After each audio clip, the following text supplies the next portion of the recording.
Hello, this is Matt on the Moon Lambo channel, and Ripple's evil plans for world domination continue to unfold. Will no one stop them? And we need an army of Bitcoin trolls to take care of this pickle that we're in, right?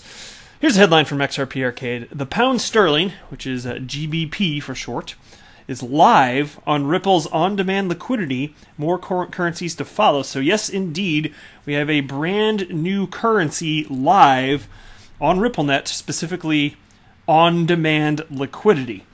And this is substantial. I'm going to stand by this because I know there are a lot of people out there that think, oh my God, with this happening, all the good news, and I see it, yeah, actually probably very close to literally every single day. There's at least 1 to 5 people that will comment on my videos stating, because you know, if say I'm putting out something, there just happens to be some good news for the day, there'll be like 1 to 5 people on any given day, that's what it feels like to me, asking or saying something along the lines of, yeah, but it's still sitting around 20 cents, XRP's at 20 cents, what's going on? Well, see, that's why I want to highlight here, that it is not the case that because good news happens, that XRP's price is going to move up in tandem with every ounce of good news. That's just not how speculators behave in markets. News in more mature asset classes, think about stocks. Yeah, okay, you'd expect that news would positively or negatively impact based on whatever the hell's going on, and you don't so much see that here. But again, to be clear, that just speaks to the nascency of the asset class. But this is a positive development. I'm going to share with you some more opinions on it. But before I go any further, if you would please delicately tap that like button. And if you are a fan of a new currency being live on Ripple's on-demand liquidity, get down with your bad self by subscribing to the Moon Lambo channel in a fit of celebration. That's what's up. I'm also going to, by the way, I wanted to mention this too. I meant to mention this before even asking for a like and subscribe. Here's a fun piece. From dailyhuddle.com, Mr. Jamie's car crash ends with a Bitcoin transaction. I just found this fascinating. I thought it would be a fun way to wrap up the story, or the video rather here. All right, so ever since Ripple officially launched XRapid, which is currently known as On-Demand Liquidity, or ODL for short, which occurred in October of 2018, all eyes have been focused on its progress. ODL, Ripple's product that uses XRP to source liquidity to avoid pre-funding accounts, allows financial institutions to free up the capital held in Nostro Vostro accounts. Within 1 year of releasing ODL, Ripple announced at its annual Swell event that 24 customers had already signed to use the product. And then he goes on to name some of those customers in this piece. And I also had the pleasure of reporting within the last week or so. All the days blur together. I don't know exactly when it was. All I know is that whatever day it is, it ends with the letter Y. That's about as much as I know for sure. But there was news that came out that in the first quarter of this year, just in case you missed it, I want to mention this, 28 new production contracts were signed. So these are Ripple customers that are officially utilizing on-demand liquidity, which means XRP is a bridge currency. So in November, we had that number of a little over 24. That's what it was. And then this new number is 28. So we definitely got over 50 companies utilizing XRP as a bridge currency, but I suspect it's a good bit more than that if I just had to guess, because those numbers would not include December, April, May, or June up to this point, and undoubtedly they've been landing customers over that time period as well. So who knows if it's 60 or 70 or 80, I don't know. It's very cool stuff. Anyway, so for ODL to work, exchanges are a necessary cog of the machine. That is why Ripple partnered with a few exchanges to facilitate on-demand liquidity. And then they go on to name some of those exchanges. Slowly but steadily, volume started to flow between these exchanges, and solutions like UtilityScan began monitoring these ODL trades. And just wait till you see how it is that we found out that the pound sterling is live on on-demand liquidity, because it was a community effort. Cool story, actually, so check this out. The main focus of Ripple's ODL has been the US dollar, the Mexican peso, the Philippine peso, the euro, and the Australian dollar, right? Now, with ODL gaining traction in the initial quarters used, Ripple's intentions to add additional currencies to create more corridors is no secret. And now we're at this part where we get to talk about the pound sterling. So what happened here? How did we figure this all out? Well, it was a few weeks ago that Ripple on-demand liquidity partner exchange Bitstamp added GBP, so pound sterling, trading to its platform. And I did mention that when it happened. Now, with Bitstamp already being used for the United States dollar and euro, it was a matter of time before it would be used for GBP, pound sterling. So we kind of suspected, it was pretty reasonable speculation, that this was coming down the pike. This was a strategic move for a reason. Probably had something to do with on-demand liquidity, and all sorts of people within the community were talking about that, including me. Now, as soon as utility scan began picking up on GBP on-demand liquidity volume, the XRP community was quick to do some digging to find out which company was using it. It was Morad Toumi, Utility Scan's founder, that revealed that Azimo, an online international money transfer company, was the one using on-demand liquidity in the GBP PHP corridor. So that'd be the pound sterling to Philippine peso corridor. Another corridor right there. So check this out. So here's how it went down. You had Morad Toumi here. And so here's the text. You can see on the right the initial private message, which again was on Twitter here, and said, "Hi, are you using on-demand liquidity technology from Ripple for UK Philippines corridor? I'll be very happy with a yes/no answer." Smiley face. And then you got a response from Azimo. Wrote, "Hello, Morad. Thank you for your message, and I'm really sorry for such a delayed response." And it wasn't that late. It looks like this was sent at 10:18 a.m., and then they responded at like 8:17 p.m., so it was the same day. You don't need to apologize. You're being too polite, Azimo. Look at you. But anyway, thank you for your message, and I'm really sorry for such a delayed reply. Yes, we do. Smiley face. So they're both using smiley faces. They're so happy to be communicating to one another. And then he writes, "Have a great weekend. Kindest regards, Justina from the Azimo team." I don't know how to say that. Justina. There you go.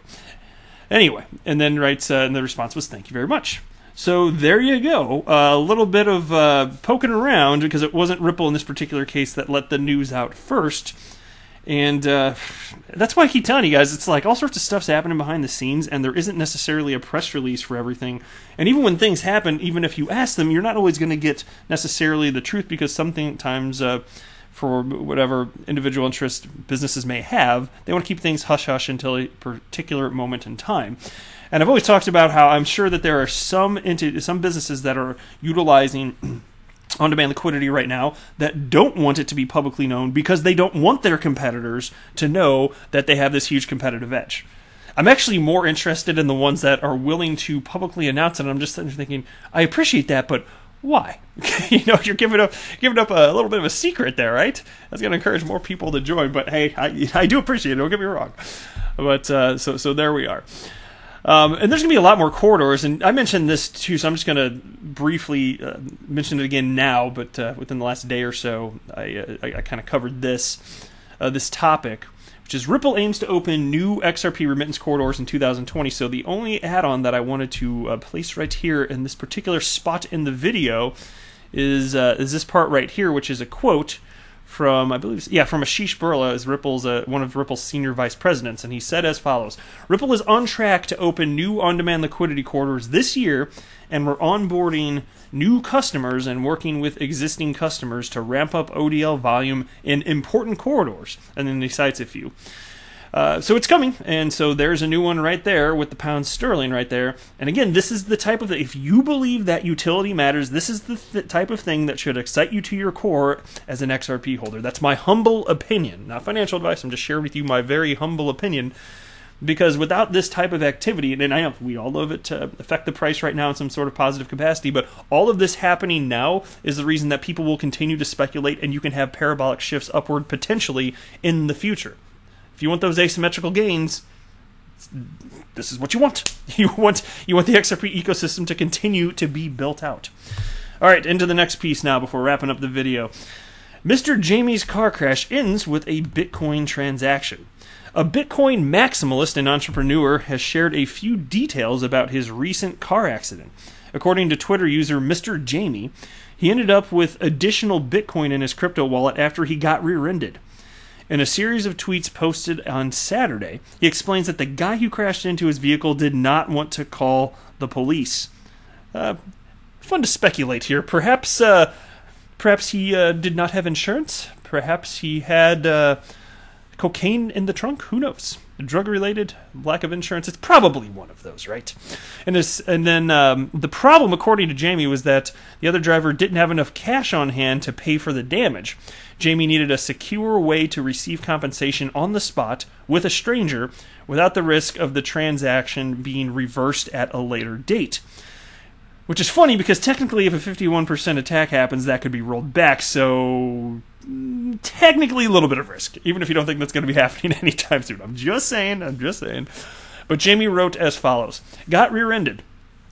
Guy really didn't want the police involved. Paying later really wasn't an option. Didn't trust him. Bank transfers take days. Ripple. He didn't have enough cash. Turns out he had Bitcoin.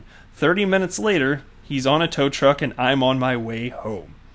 And then the piece continues. Responding to the story, crypto enthusiasts and Bitcoin skeptics on Twitter chimed in, with proponents pointing out that Bitcoin eliminates middlemen in the real world, as naysayers claimed that the story was a creative advertisement to pump Bitcoin.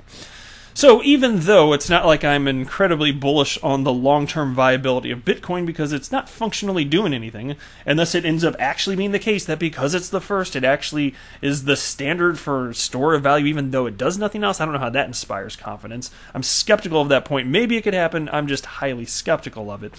But even so, this story illustrates a use case for cryptocurrency just in general. Forget whether it's Bitcoin or if it's XRP or pick your coin. This is something you couldn't do prior to this technology, and that is fascinating. That makes this story very interesting to me. And then there are people critiquing him down the line. I mean, come on, it's the internet.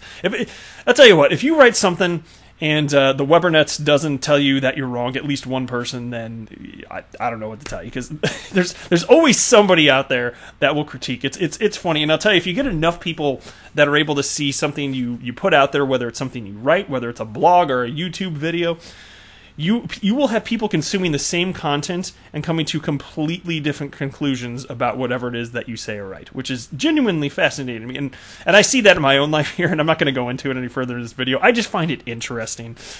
But according to Twitter user Claudatio, here's the quote, "In a few years, he will bite his ass that he paid you Bitcoin for this, and I regret not calling the police." Maybe, but if the reason that you're saying that is because he no longer has the Bitcoin, well, he could just go out tomorrow. If he didn't have the money on the spot there, that's why this will happen, then he could go home tonight, actually, go buy more Bitcoin, right? So, shouldn't be a problem. There wouldn't be... I mean, the odds of there being that much volatility on the eve of this particular car crash, pretty slim, you know. Most of the major volatility happens on only a handful of days over any calendar year. We have almost... Well, actually, yeah, we have a decade of history illustrating that, really. Cryptic T. Co. suggested that middlemen may be involved in the long run. And here's a quote from him saying, "Sir, you'll need to pay taxes on that." Hey, fair enough point, right? Jamie says he waited for 2 block confirmations before settling the Bitcoin transaction and leaving the scene. Now, if it were XRP, you only would have had to wait 3 or 4 seconds, but whatever. Just saying. That's it for this video. I am not a financial advisor. Do not buy or sell anything because of anything that I say or write. That would be a very, very, very bad idea. Until next time, to the moon, Lambo!